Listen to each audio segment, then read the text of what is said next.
बालिका अध्यक्ष आप आज के इस कार्यक्रम के मुख्य अतिथि डॉक्टर राजकुमार जी शर्मा को साफा पहना रहे हैं।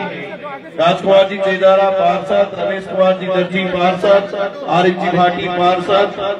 अरविंद जी चौबे, प्रमोद जी पचलंगिया, इकबाल जी लुहार, सहजाद जी चौकदार,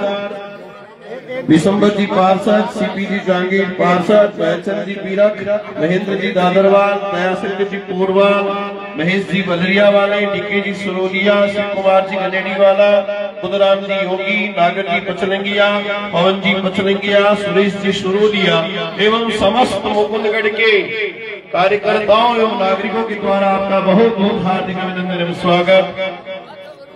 हे माता मैं थाका, आज ये जो बात है वो सिद्ध हो रही है, वही जुनून, वही बारह जो भाई सारा पीरा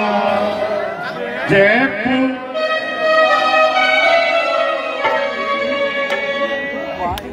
आता तो